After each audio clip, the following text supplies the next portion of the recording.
Hey everybody, welcome back to another episode of the Music Den. I'm your host, Armando Venditti. Hoping you guys are having a fantastic day and that you're looking after yourselves and one another. In this episode of the Music Den, I'm going to do another installment of Stand or Fall. Okay, haven't done one of these in a while. Now, Stand or Fall is where I take a band that through their musical career, their lifespan, recorded music under a side project. And they may have done maybe one or two albums during for this side project. The band in this case that I'm going to be talking about has done two albums under this name.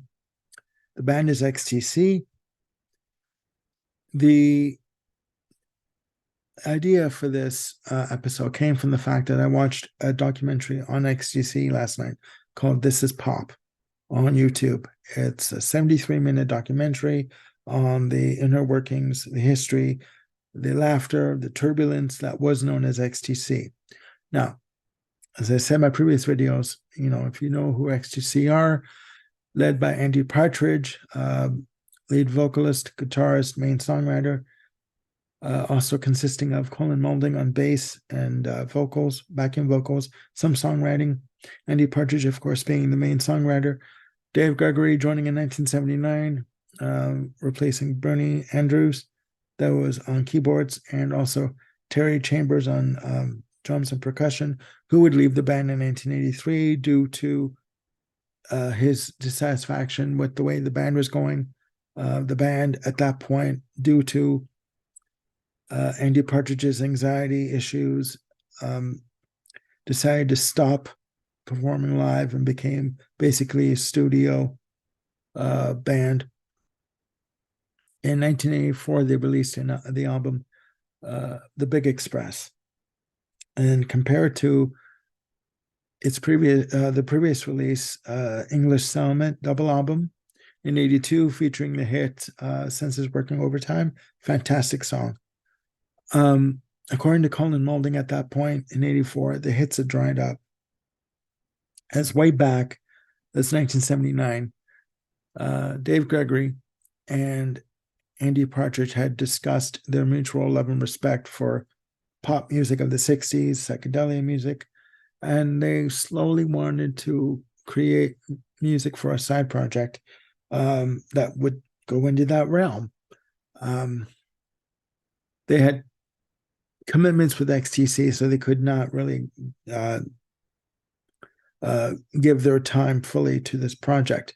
In 1984, Virgin gave them a budget and said, "You've got the time to go do this now, but you've got 2 weeks to complete it."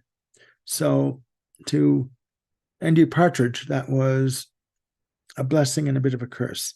A blessing in the fact that, okay, they have this opportunity and they have 2 weeks, which meant that they could be extremely driven and dedicated and focused to get it done. The flip side of that coin was we got bloody 2 weeks. How are we going to do this, right? So they were only able to complete 6 tracks. And they literally dove into this body and soul, into this project. They gave themselves pseudonyms. So you had Sir John Johns, Andy Partridge. You had Lord Cornelius Plum, Dave Gregory, and you had the Red Curtain, Colin Moulding, and you had another individual by the name of E.I. Owen, which was Ian Gregory, Dave Gregory's brother, contributing drums. The first of these two projects, 25 O'Clock,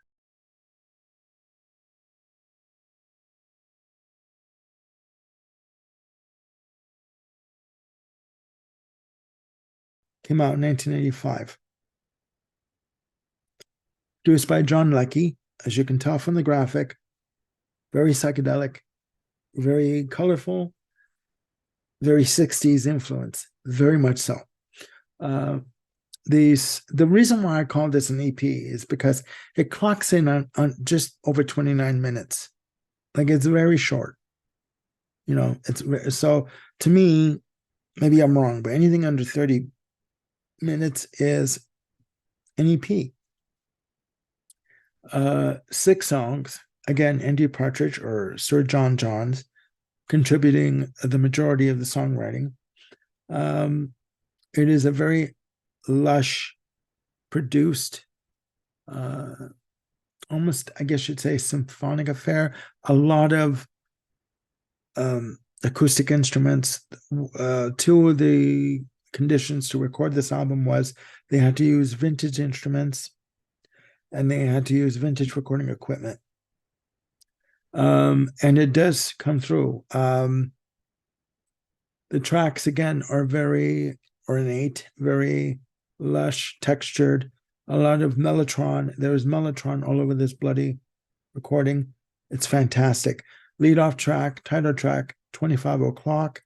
Again, the majority of the compositions on this EP were done by Sir John Johns, aka Andy Partridge. Fantastic. 25 O'Clock, again, the longest track in the album. I think it's like 5 minutes. And it shows a lot of textures, a lot of layers in terms of the keyboards, a lot of use of mellotron, sitars, a lot of use of panning from the left to the right channel, even using the center stereo channel. Beautiful, beautiful, good harmonies on this track. The next track is Bike Ride to the Moon, which I do believe features, it is Colin Moulding on the lead vocal. Great. Next track, My Love Explodes, euphemism for adolescent sexual frustration. It's got to be said too. What I love about Andy Partridge's writing is that it's very idiosyncratic.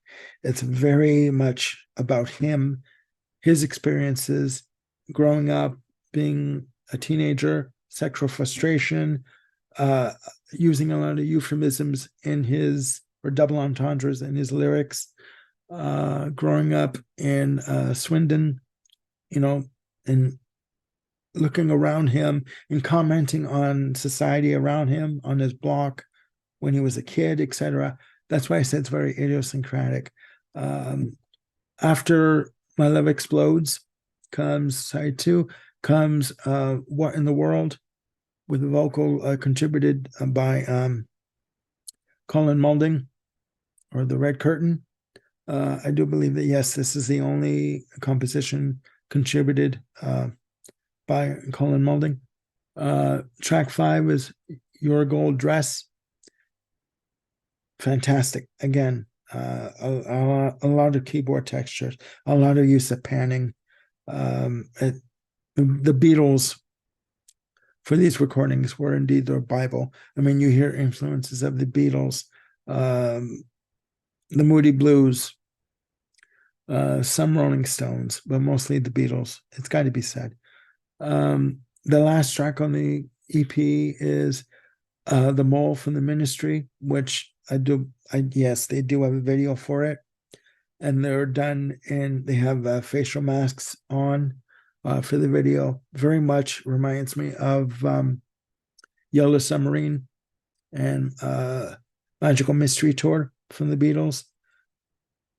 Fantastic.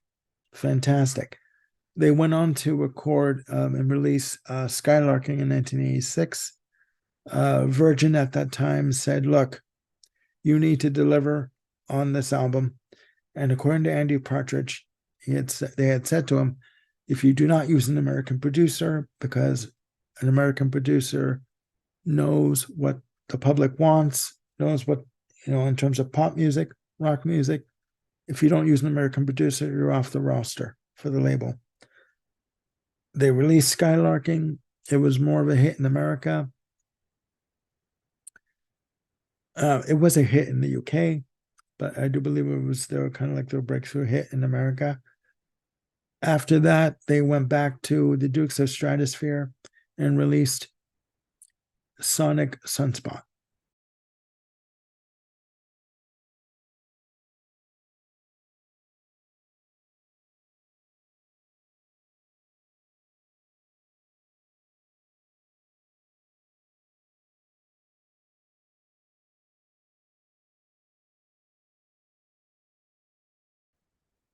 Again, produced by John Lackey, as you can tell from the graphics.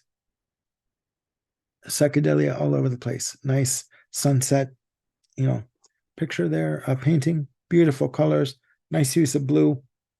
It is psychedelic all over the place. It's fantastic. This was where Virgin gave them more time, I think, due to the success of the previous EP. They were given more time to record the album, and there are 10 tracks on this album as opposed to 6. So it starts off with Vanishing Girl, track by Colin Moulding. Fantastic. Again, Andy Partridge, or Sir John Johns, really does come through on this album in terms of his compositions. Next comes up, Have You Seen Jackie? Little Lighthouses, track number 3. You're a Good Man, Albert Brown. Again, there's a lot of comedy in Andy Partridge's delivery in terms of his vocals on these albums. It's a very British sounding album, almost like pre-Monty Python, but I kind of hear the Monty Python comical references here. Kaleidoscope is next, another Colin Moulding lead vocal. You're My Dog starts off. Oh, You're My Dog, sorry. You're My Drug. You're My Drug starts off. Sorry, too. Forgive me, guys. Shiny Cage is track number 7. Again, another Colin Moulding vocal. Fantastic. Brainiac's Daughter, another Andy Partridge composition. And a couple of these songs, this one included, has a narrative from a little girl that starts off the track, and then it leads into the track, into the vocals. Great. Again, a lot of use of sitar and mellotron and a lot of acoustic instruments on this album. And again, a lot of swirling, like panning left and right techniques on these recordings. Great. Fantastic. The Affiliate is next, track number 9, and track 10. The album ends with the song Pale and Precious. Okay. It is very interesting to note that this album, Sonic Sunspot and 25 O'Clock, fared better on the British charts than The Big Express and Skylarking had done. It's very interesting that the side project albums had done better for them chart-wise than the XTC projects had done. I find that very interesting and very surprising. What Andy Partridge said about these projects was that he found it very liberating. He and the rest of the guys, they found it extremely liberating that they could go in the studio and just create and not worry about a single, not worry about chart success, and just, it was like taking off restraints, like chain restraints, I would imagine, and just letting your mind go wherever the hell it's going to go, and wherever you come up with is what goes on tape. Okay. And to an extent, I would imagine to a large extent, that is quite liberating.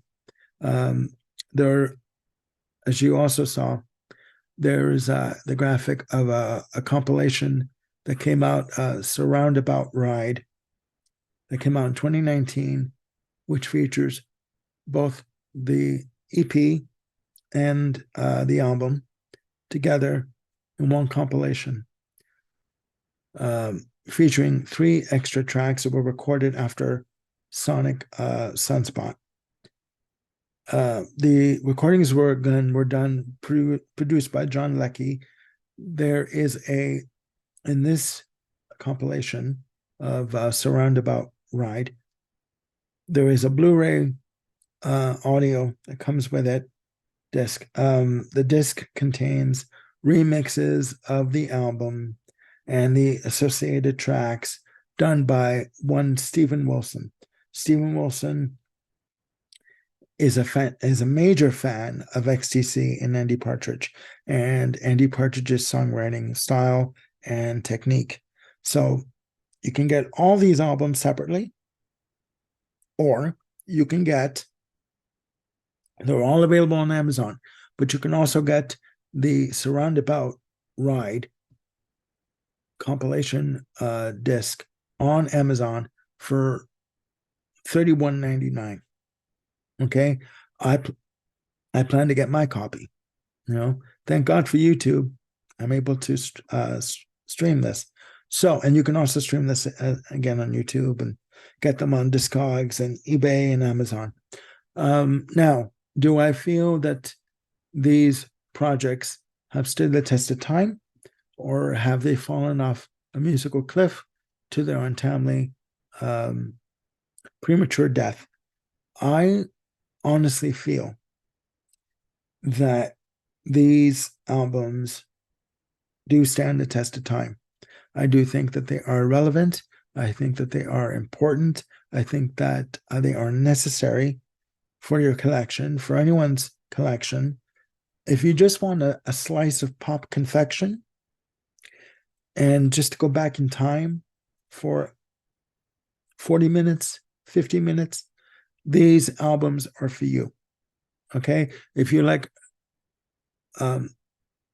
lush harmonies and textures in terms of production and mellotron galore and a bit of comedy in your music, these albums are for you.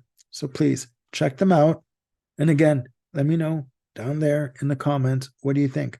Do you like XTC? Do you not like XTC? Do you know of these albums? Do you not know of these albums? Let me know your opinions. And there are no right or wrong answers. I just wanted to bring this to your attention because when I saw this, I thought this is something that I could sink my teeth into in terms of bringing it to you. So again, let me know what you think of these CDs and the Dukes of Stratosphear as a whole. And please click like and subscribe and hit the notification bell to keep yourselves on top of any new content that I've got coming up. I will be doing a show with Peter Kent on Friday evening on our top 10 Rolling Stones albums. That's going to be fun. So for that one, grab some food, grab a drink, and settle in and enjoy. And as I said before, I was given permission by Grant Arthur from Grant's Rock Warehouse to disclose this. I will be appearing on Grant's Rock Warehouse on September 21st. We're going to be recording an episode. We're going to be talking about the Tea Party's fourth album, Triptych, from 1999, their fourth release for EMI. So please check out both the Lizard King channel. I was going to say the Lion King. The Lizard King channel with Peter Kent. Fantastic content. And also Grant's Rock Warehouse, Grant Arthur's channel for some fantastic content. They both do great jobs on their channels. That's it for now. I will see you soon with another video. Take care and have a great day. Bye for now.